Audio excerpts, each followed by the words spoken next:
인류 역사에 보면 가장 길게 왕권을 가지고 있었던 카리스마적 왕권을 행사했던 왕이 있습니다. 17세기, 18세기에 걸쳐서 72년 동안이나 절대 군주의 자리에 있었던 프랑스의 왕, 이분이 바로 루이 14세입니다. 이 사람이 남긴 유명한 말 가운데 짐이 곧 국가다, 그런 말을 남겼죠. 하지만 절대 군주도 이 세상에서 영원히 살 수는 없습니다. 그에게도 죽음이 다가왔을 때 그가 유언을 남겼는데, 어마어마한 권력을 가지고 있었던 왕답게 루이 14세의 유언은 내가 죽으면 세상에서 가장 호화로운 옷을 내게 입혀서 황금관에 누여서 대성당 중앙에 안치하라. 그리고 성당 내부에 있는 불은 다 끄고 오직 큰 하나의 초만이 내가 누워있는 황금관을 비치게 하라. 이게 바로 루이 14세의 유언이었습니다. 그가 죽자 정말 그의 유언대로 장례식이 세팅이 되었습니다. 잘 준비된 장례식에는 유럽의 국가의 왕후와 왕족, 귀족들이 참여하여 장엄하고 위험있는 장례식이 진행되고 있었습니다. 그런데 장례식을 집례하던 사제가 루이 14세가 누워있는 관을 한참 뚫어지게 바라보더니 갑자기 황금관 위에 그를 비추고 있던 촛불을 훅 하고 꺼버렸습니다. 장례가 갑자기 어두워지고 잠시 침묵이 흐르다가 조금 술렁술렁 거리기 시작했습니다. 그때 촛불을 끈 사제가 한마디 외치죠. 오직 하나님만이 위대한 왕이시다. 오직 하나님만이 위대한 왕이시다. 그 짧은 한마디의 외침에 술렁이던 장례는 다시 고요해지면서 하나님 잃어버린 왕족과 귀족들에게 그 사제가 일침을 가하게 된 것입니다. 오늘은 종료주일입니다. 구세주이신 예수께서 십자가를 지시기 위해서 나귀를 타고 예루살렘에 입성하시는 주일. 예수님이 입성하시는 모습을 보고 많은 이스라엘 백성들이 호산나 다윗의 자손이여 찬송하리로다, 그렇게 외치면서 인류의 구세주로 오신 예수 그리스도를 만왕의 왕으로 영접하고 있습니다. 이 종료주일에 저와 여러분에게도 오직 예수님만이 위대한 왕이 되시는 줄로 믿습니다. 예수님만이 영원한 메시아 구세주가 되기를 주의 이름으로 축원합니다. 오늘 본문의 말씀을 가지고 종료주일 예수님의 모습이라는 제목으로 말씀을 나누려고 하는데, 종료주일 예수님의 모습 첫 번째는 겸손하여 그분은 나귀를 타고 오셨다, 그렇게 말하고 있습니다. 겸손하여 예루살렘에 입성할 때 그분은 나귀를 타셨다는 것입니다. 오늘 본문 5절에 보니까 그는 겸손하여 나귀 곧 멍에 매는 짐승의 새끼를 탔도다, 그렇게 말씀하고 있습니다. 예수님이 예루살렘에 입성하실 때에 어린 나귀를 탔는데 겸손하여 나귀를 타셨다고 성경은 증언하고 있는 것입니다. 예수님이 나귀를 탄 것은 그냥 타신 것이 아니라 사실 스가랴 9장 9절의 말씀을 성취하기 위함이었습니다. 스가랴 9장 9절에 보니까 그는 공의로우시며 구원을 베푸시며 겸손하여 나귀를 타시나니 곧 작은 나귀 새끼라, 그렇게 말씀하고 있습니다. 예수님 당시에 전쟁에서 승리한 그러한 왕이나 장군들이 보통 귀환할 때는 말이나 나귀를 타고 장엄하게 성에 입성하게 됩니다. 그런데 우리 예수님께서는 지금 예루살렘에 입성하실 때에 어린 나귀를 타고 입성하셨는데 성경은 토를 달기를 겸손하여 나귀를 타셨다고 토를 달고 있다는 것입니다. 메시아 오신 그분이 지금 영적인 모습으로 위험 있는 모습으로 오시는 것이 아니라 아주 겸손한, 아주 온유한 평화의 왕으로 예루살렘에 입성하고 계시는 것입니다. 마태복음 11장 29절에도 예수님께서 스스로 말씀하시기를 나는 마음이 온유하고 겸손하니 나의 멍에를 메고 내게 배우라. 그리하면 너희 마음이 쉼을 얻으리라. 그렇게 말씀하셨습니다. 예수님은 마음이 온유하고 겸손한 분이시라는 겁니다. 그리고 사랑하는 성도 여러분, 오늘 종료주일에 예수님을 모신 여러분에게도 예수님의 모습이 나타나셔서 겸손하고 온유한 예수님이 여러분을 영원한 왕으로 통치하게 되기를 주의 이름으로 축원합니다. 빌립보서 2장 6절에서 8절 말씀해 보면 바울이 빌립보 교회에 편지하면서 예수님을 소개하기를 그는 근본 하나님과 본체시나 하나님과 동등됨을 취할 것으로 여기지 아니하시고 오히려 자기를 비워 종의 형체를 가지사 사람과 같이 되었고 자기를 낮추시고 죽기까지 복종하셨다. 이렇게 말씀하고 있습니다. 그러나 사랑하는 여러분, 오늘 우리가 구세주라고 부르는 예수 그리스도는 겸손한 모습으로 나귀를 타고 예루살렘 성에 입성하고 계시고 메시아신 그분이 인간의 몸으로 이 땅에 오신 것 자체가 겸손의 극치인 줄로 믿습니다. 자, 그렇다고 하면 오늘 우리의 신앙의 성숙은 과연 뭘까? 우리가 겸손의 왕을 모시고 살아가는 우리가 오늘 주님을 따라가면서 우리가 점점 더 겸손한 모습으로 우리의 인격이 성숙되어져야 될 줄로 믿습니다. 성경 우리에게 증언해 주시기를 겸손은 존귀의 앞잡이지만 교만은 패망의 선봉이다. 그렇게 말씀하죠. 사무엘상 15장에 보면 사울 왕이 하나님의 도우심을 받아서 아말렉과의 전쟁에서 승리하게 됩니다. 그런데 하나님께서 승리한 사울을 보시면서 내가 왕으로 세운 것을 후회한다. 그렇게 말씀하십니다. 왜냐? 하나님이 사울 왕에게 아말렉과의 전투에서 취한 모든 소유를 남기지 말고 다 진멸하라 그렇게 명령하셨는데 사울 왕이 그것을 어기고 하나님 앞에 두 가지의 범죄를 저지르게 되기 때문입니다.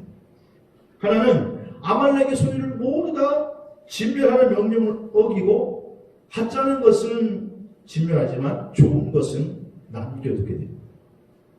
그리고 또 하나는 사울이 자기 자신을 위해서 갈멜에다가 기념비를 세우게 됩니다. 사무엘상 15장 12절에 보니까 사울이 갈멜에 이르러 자기를 위하여 뭐를 세우고? 기념비를 세우고 하나님의 도우심으로 하나님의 능력으로 승리하게 되었는데 하나님은 쏙 빼고 사울이 자기를 드러내기 위해서 기념비를 세웠다는 것입니다. 그래서 이때 사무엘 선지자가 와서 책망하니까 그러니까 사울 왕이 변명하기를 내가 하나님께 제사 드리기 위해서 좋은 것을 남겨두었다. 그렇게 변명을 해요. 그러자 사무엘이 사울에게 이르되 사무엘상 15장 25절에 순종이 제사보다 낫고 듣는 것이 순양의 기름보다 나으니라. 그렇게 말씀하죠. 그러니까 사울은 사실 하나님을 운운하면서 실제로는 자기 영광을 위해서 사는 교만했던 왕이었다라는 것입니다. 여러분, 오늘 우리도 비슷한 모습이 우리에게 있습니다. 우리가 입으로는 하나님을 운운하면서도 슬금슬금 내 마음속에 나도 모르게 자기를 드러내려고 하는 모습이 있다는 것입니다. 오늘 만왕의 왕이시고 하나님의 본체이신 그분이 겸손하여서 어린 나귀 새끼를 타고 예루살렘에 입성했던 모습을 보면서 성경은 토를 달기를 그가 겸손하여 어린 나귀를 타고 라고 말합니다. 오늘 종료주일을 맞아서 우리도 다시 한번 신앙을 점검하면서 예수님의 겸손을 본받는 삶이 되시기를 주의 이름으로 다시 한번 축원합니다. 중사의 성자인 어거스틴은 말하기를 기독교는 첫째도 겸손, 둘째도 겸손, 셋째도 겸손이다. 어거스틴. 또 일본의 성자인 우치무라 간초는 구원은 회개에서 시작되고 회개는 겸손에서 시작된다. 그렇게 말했습니다. 오늘 종료주일 겸손의 왕으로 예수 그리스도를 주님으로 모시는 저와 여러분이 그분의 삶을 더 닮아가는 삶이 되시기를 주의 이름으로 축복합니다. 사상가로 많은 영향을 끼친 노자라고 하는 분이 계시죠. 그분에게 스승이 있는데 상룡이라는 스승이 계십니다. 근데 이 노자의 스승이었던 상룡이 어느 날 임종을 맞이하게 됐습니다. 부랴부랴 노자가 스승을 찾아갑니다. 왜냐? 마지막 가르침을 얻기 위해서죠. 그리고 우리 곁에 찾아가서 노자가 무릎을 꿇고 스승님, 저에게 마지막 가르침을 주십시오. 그러자 스승이었던 상룡이 마지막 힘을 다해서 입을 열어 말합니다. 내 입안에 이가 있느냐? 그러자 노자가 보니까 스승이 연로하실 리가 없거든요. 없습니다. 그러면 내 입안에 혀가 있느냐? 그러자 노자가 예, 있습니다. 그러자 스승이 자, 이제 알겠느냐? 이게 마지막 교훈이니라. 노자가 그 얘기를 듣고 신기하게 큰 깨달음을 얻었다는 듯이 스승님 감사합니다. 그리고는 큰 절을 올리고 스승이 마지막 임종을 치겠다는 거예요. 이건 무슨 얘기일까요? 스승 상룡이 지금 노자에게 마지막에 주고자 했던 가르침은 뭐였을까요? 우리 입안에 있는 이는 강하고 날카로워서 때로는 입술을 물기도 하고 혀를 깨물어서 피를 내기도 하지만은 그러나 이는 강해서 부러지고 깨지고 또 결국은 썩고 뽑혀서 나중에 하나도 남지 않게 됩니다. 다시 말해서 정치나 권력이나 돈 같은 그런 것들을 붙드는 사람은 결국 이처럼 강한 것을 붙잡으려고 하지만 얼마 못 가서 다 사라지게 된다는 거예요. 하지만 혀처럼 때로는 바보스럽게 이에게 물리고 또 씹혀서 피가 나고 상처받는 것이 여러 번이지만 혀는 끝까지 남아있게 된다는 거예요. 결국 상룡은 노자에게 물리고 뜯겨도 혀처럼 겸손하게 살아라. 그러면 끝까지 살아남게 된다라는 가르침을 주었던 것이죠. 사실 여러분, 우리에게는 이 상룡보다도 뛰어난 스승이 계신데 그분이 바로 겸손의 왕이신 예수 그리스도이신 줄로 믿습니다. 그분이 지금 어린 나귀 새끼를 타고 예루살렘 성에 입성하신 유대인의 왕이었습니다. 오늘 이 주님의 모습이 일생 동안 우리의 마음에 각인되어서 우리도 예수님처럼 겸손한 삶을 본받기를 주의 이름으로 축원합니다. 두 번째는 오늘 종료주일 예수님의 모습은 예루살렘에 들어가셨다. 오늘 본문 10절에 보니까 예수님께서 예루살렘에 들어가시니 그렇게 말씀하시고 계십니다. 이 예루살렘은 하나님의 임재가 있는 곳, 또 여호와께서 선택하신 장소를 가리키는 곳이 바로 예루살렘입니다. 예루살렘은 유대인에게 있어서는 하나님의 나라라는 의미를 가지고도 있습니다. 히브리어로 예루살렘은 두 단어의 합성어인데 이르라고 하는 성읍이라고 하는 단어와 쉘라임이라고 하는 평강이라고 하는 이 두 말을 합친 말이 바로 예루살렘입니다. 그래서 예루살렘은 곧 평화의 성읍이다. 그런 뜻입니다. 예루살렘은 외형적으로는 이스라엘의 수도지만 그러나 상징적으로는 하나님의 나라를 예표한다는 것입니다. 예수님께서 나귀를 타고 지금 혼자 예루살렘 성으로 입성하지 아니하시고 지금 제자들과 또 함께 따르는 많은 군중과 함께 예루살렘으로 입성했다라고 하는 영적인 의미는 오늘 우리 주 예수 그리스도께서 이 땅에 구세주로 오셔서 혼자만이 아니라 우리 모든 성도들을 하나님의 나라로 인도하신다는 예표인 줄로 믿으시기를 바랍니다. 요한복음 14장 6절에 보면 예수께서 이르시되 나는 길이요 진리요 생명이다. 나로 말미암지 않고 아버지께로 올 자가 없다. 요한복음 10장 9절에 보니까 내가 문이니 누구든지 나로 말미암아 들어가서 구원을 받고 또 들어가며 나오면 구원을 얻으리라. 그러므로 사랑하시는 여러분, 예수님이 이 땅에 왜 오셨습니까? 예수님은 닫혀있는 구원의 문, 또 닫혀있는 천국의 문을 여시기 위해서 이 땅에 오신 줄로 믿습니다. 예수님 왜 십자가를 지셨습니까? 대속의 제물이 되셔서 하나님과 원수되었던 우리를 화해시키려고, 하나님을 아버지라고 부르며 하나님의 자녀의 권세를 회복시키려고 주님이 이 땅에 오신 줄로 믿습니다. 시편 23편 1절에서 2절을 보면 다윗이 고백하기를 여호와는 나의 목자시니 내게 부족함이 없으리로다. 그가 나를 풀밭에 누이시며 쉴만한 물가로 인도하시는도다 말씀하셨습니다. 다윗의 일생을 인도하신 주님은 오늘 저와 여러분의 일생을 하나님 나라까지 인도해 주실 줄로 믿습니다. 천국의 모습을 요한계시록에서 보여주고 있는데 요한계시록 7장 17절에 보니까 이는 보좌 가운데 계신 어린 양이 그들의 목자가 되사 생명샘으로 인도하시고 하나님이 그들의 눈에서 모든 눈물을 씻어주실 것입니다. 성경에 이렇게 기록하고 있습니다. 사랑하신 여러분, 오늘 예루살렘 성에 입성하는 예수 그리스도는 혼자 입성하시는 것이 아니라 자기를 따르는 모든 무리를 다 끌고 예루살렘에 입성하시는 그런 모습의 영적인 의미는 오늘 저와 여러분들이 예수님을 따라가다 보면 마침내 우리는 영원한 영생의 나라 천국에 이르게 되는 줄로 믿습니다. 주님이 이 일을 위해서 오셨고 이 일을 위해서 사실은 일하셨다는 것입니다.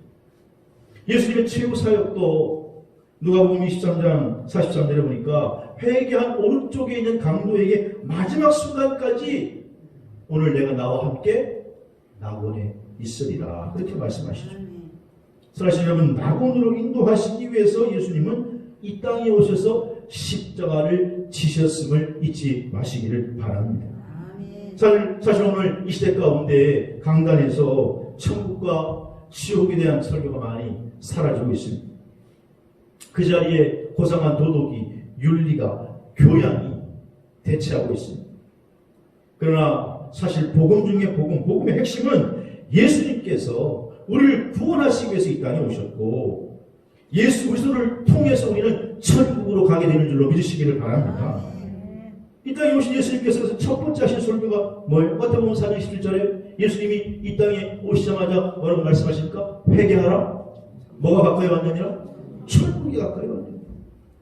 그 예수님의 첫 번째 설교.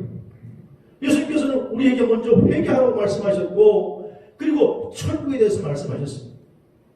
그리고 예수님이 12제자들을 돌십자가를 위해서 파송하시면서 마태복음 10장 7절에 보니까 가서 전파하여 이르되 가서 전파하여 말하되 뭐가 가까이 왔다? 천국이 가까이 왔다. 그렇게 전하라는 것입니다. 그게 바로 복음의 핵심이라는 것입니다. 그런데 오늘 이 시대에 천국과 지옥을 선포하면 많은 사람들이 그렇게 얘기합니다. 왜 자꾸 이렇게 구태의연한 캐캐묵은 이야기를 또 하냐고.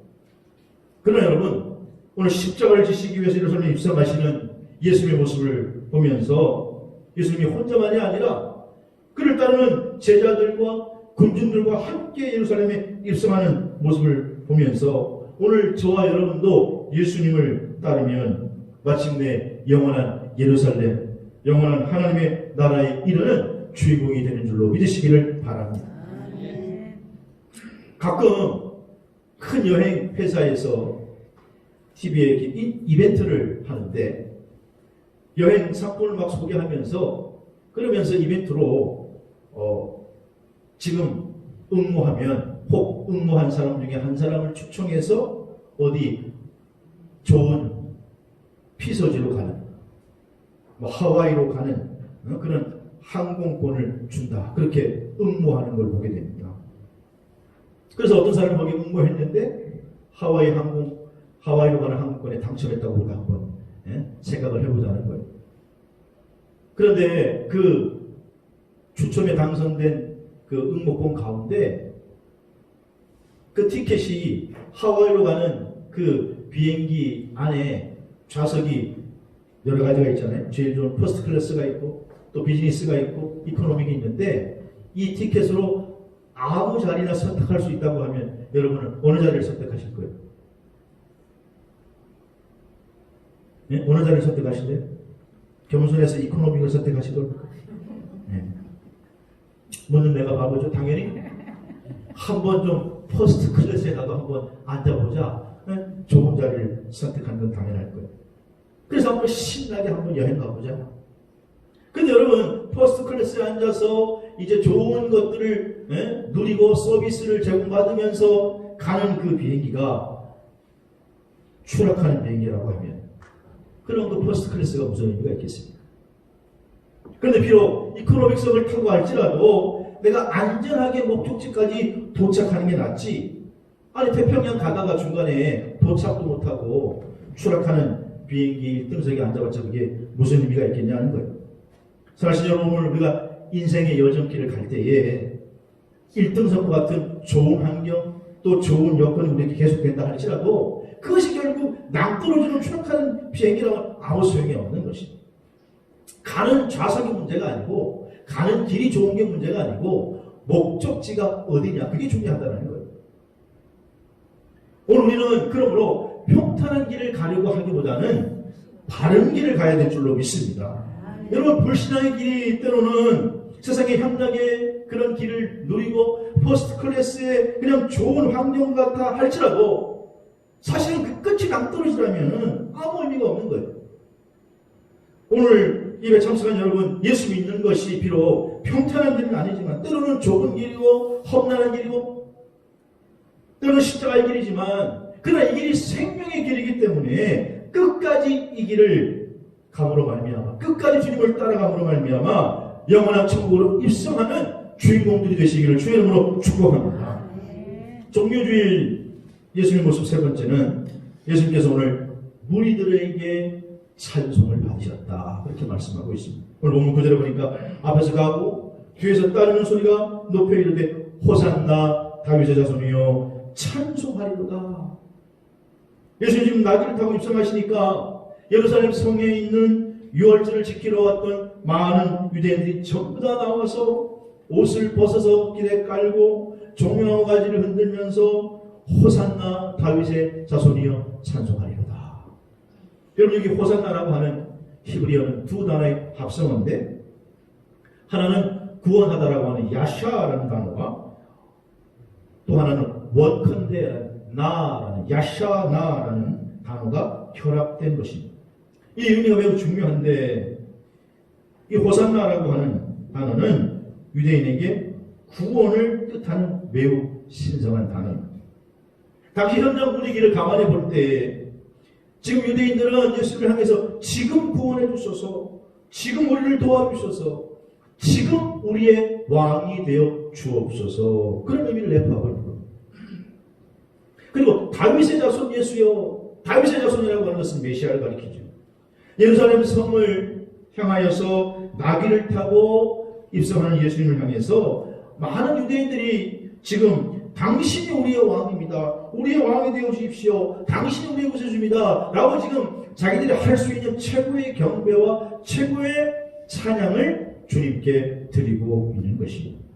물론 이들이 예수님이 정치적인 메시아로 알고 있다가 얼마 못 가서 다시 예수님을 십자가에 못 박으라고 배반하는 사람들이지만 그러나 예수님이 예루살렘에 입성했을 당시에는 최고의 찬양을 드렸다는 것입니다. 히브리서 13장 15절에 보니까 우리는 예수로 말미암아 항상 찬송의 대사를 하나님께 드리자. 이는 그 이름을 정하는 입술의 열매니라 이렇게 말씀하고 있습니다. 사실 오늘 저와 여러분들이 하는 신앙생활이 뭡니까? 믿음 생활이 뭡니까? 항상 우리가 최고의 찬양으로 경배드리는 것이 믿음 생활인 줄로 믿습니다. 항상 찬양으로 경배하는 것이 우리의 신앙생활인 줄로 믿습니다. 예수님이 십자가의 길을 가시기 전에 마태복음 17장에 보면 예수님이 제자 중에 베드로와 야고보와 요한 이 세 대다만 데리시고 어느 날 높은 변화산에 올라가셨습니다. 그리고 거기에서 갑자기 변화됐습니다. 예수님 변화된 얼굴이 태양같이 밝게 빛나고 옷이 그냥 빨래해도 그렇게 힐 수 없을 만큼 반짝반짝 빛나고 매우 희어졌습니다. 근데 그때 예수님만 계신 것이 아니라 그때 모세와 엘리야 세 분이 그 산 위에서 말씀을 나누고 계셨습니다. 즉 예수님이 지금 십자가의 사건을 앞에 둔 제자들에게 이 제자들이 실망하고 낙심할까봐 예수님이 잠깐 하나님의 나라는 어떠한 것이다 라고 하는 것을 제자들에게 보여준 것입니다. 위로해 주신 것입니다. 그런데 그 모습을 이 제자가 보고 너무너무 그 모습이 황홀하니까 베드로가 뭐라 그래요? 내가 여기다가 초막셋을 지을 테니까 내려가지 말고 여기서 살라고 할 정도로 천국의 모습은 천국을 조금 맛본 모습은 너무너무 황홀했다는 것입니다. 여러분 천국의 모습을 잠깐 봤는데도 베드로가 황홀경에 빠졌는데 그런 그들에게 하나님께서 말씀하십니다. 마태복음 17장 5절에 호련히 빛난 구름이 그들을 덮으며 구름 속에서 소리가 나서 이르되 이는 내 사랑하는 아들이요 기뻐하는 자니 너희는 그의 말을 들으라. 그렇게 말씀하십니다. 지금 베드로와 야고보와 요한은 예수님의 영광스러운 모습을 직접 목격하고 천국을 잠깐 맛보는 그런 특권을 누렸고 또 반면에 그들을 통해서 세상 끝까지 이 영광의 복음을 전하라. 예수님의 말씀을 듣고 그 복음을 끝까지 전하라고 하는 특권도 책무도 그들에게 동시에 주어진 것입니다. 그래서 실제로 베드로는 예수님이 승천한 이후에 초대교회를 이끄는 그런 책임을 베드로가 지게 됐고 또 야고보는 12제자 가운데 첫 번째로 순교의 제물이 됐고 사도 요한은 예수님의 제자 가운데 맨 마지막까지 끝까지 살아남아서 예수님의 계시를 이 땅에 전하는 사명을 충성되이 감당하게 된 줄로 믿습니다. 그리고 사랑하는 여러분, 참된 성도의 삶은 평생 하나님을 위해서 하나님의 영광을 위해 살았던 세 제자처럼 오늘 우리도 끝까지 변함없이 충성을 다해 예수님을 모시고 섬겨야 될 줄로 믿습니다. 감리교회 창시자인 요한 웨슬레이 목사님의 동생인 찰스 웨슬레이는 찬양 사역자. 그가 이런 유명한 말을 남겼죠. 만입이 내게 있어도 내 위대한 구주를 찬양하기에는 넉넉하지 못하다. 종교개혁자 존 칼빈은 찬양은 모든 헌신 가운데 최고이며 믿음은 진정한 증거이다. 여러분 그런 의미에서 찬양이라고 하는 것은요 우리가 하나님께 드릴 수 있는 최고의 영광인 줄로 믿습니다. 이게 찬양에 쓰는 것도 영광입니다. 우리의 찬양의 이유가 되시고 내용이 되시고 우리의 찬양이 되신 유일한 분 바로 예수 그리스도 그분을 찬양합니다.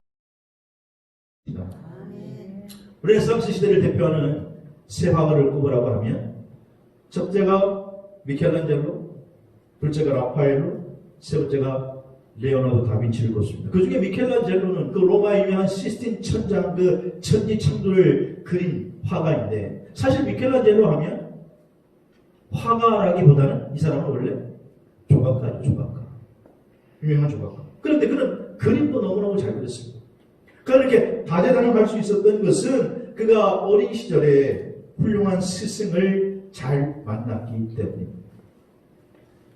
미켈란젤로의 스승은 이탈리아의 위대한 조각가 베르톨로 디 지오반니라는 사람이었습니다. 이 미켈란젤로가 14살 때 이 베르톨로의 문화생이 됩니다. 그리고 어렸을 때 이미 조각에 대한 그런 기본적인 자세부터 모든 것을 자세하게 잘 가르쳐 줍니다. 하루는 스승이 미켈란젤로에게 묻지요. 너는 앞으로 훌륭한 조각가가 되려면 무엇이 필요하다고 생각하느냐? 이때 14살 먹은 미켈란젤로가 스승의 질문에 이렇게 대답합니다. 예, 제가 가지고 있는 그런 재능과 기술을 더 열심히 닦아야 된다고 생각합니다. 그러자 베르톨로는 아니다. 내 기술이 무엇을 위해 쓸 것인지 먼저 결정을 해야 한다. 그리고는 제자를 데리고 두 곳에 가서 아름다운 조각상을 보여주지요. 첫 번째는 술집 앞에 도착합니다. 술집 앞에 아주 아름다운 조각상이 세워져 있었습니다. 그리고 또 다른 한 곳에는 성당이었는데 그 성당 앞에는 천사의 조각상이 아름답게 세워져 있었습니다. 그리고 스승이 말합니다. 두 조각상이 다 아름답지. 그러나 하나는 쾌락을 위해서 조각되었고 다른 하나는 하나님의 영광을 위해서 조각되었단다. 너는 내 기술과 재능을 무엇을 위해 쓰기를 원하느냐? 이 선생님의 질문에 어린 미켈란젤로는 하나님을 위하여 하나님의 영광을 위하여 쓰겠습니다. 그게 대답을 합니다. 그리고 스승의 가르침이 평생 그를 지배해서 그는 자신의 재능을 가지고 하나님의 영광을 위해 썼을 때 인류의 위대한 조각가가 된 줄로 믿습니다. 오늘 종려주일에 예루살렘에 입성하는 예수 그리스도에게 지금 많은 무리들이 호산나 다윗의 자손이여 찬송하리로다. 예수님께 찬양으로 영광을 돌렸다는 것입니다. 오늘 종료주일에 우리가 결심해야 될 것은 내가 가지고 있는 시간과 내가 가지고 있는 재능과 내가 가지고 있는 모든 것을 가지고 하나님을 위하여 하나님의 영광을 위하여 사시는 저와 여러분이 되기를 주의 이름으로 축원합니다. 오늘 종료주일에 예루살렘에 입성하시는 우리 주님의 모습을 다시 한번 마음에 새기면서 그분은 겸손해서 어린 나귀를 타고 예루살렘에 입성하셨다. 여러분 신앙의 성수군요 겸손한 데 있는 줄로 믿으시기 바랍니다. 우리 주님이 예루살렘에 입성하시는데 혼자만이 아니라 제자와 많은 무리와 함께 입성하셨습니다. 우리도 주님의 뒤를 따라가다 보면 다 천국의 주인공이 될 줄로 믿습니다. 그리고 우리들처럼 우리도 예수님을 영원히 찬양하는 찬양으로 영광을 돌리는 삶을 사시게 되기를 주의 이름으로 축복합니다. 말씀을 내가시면서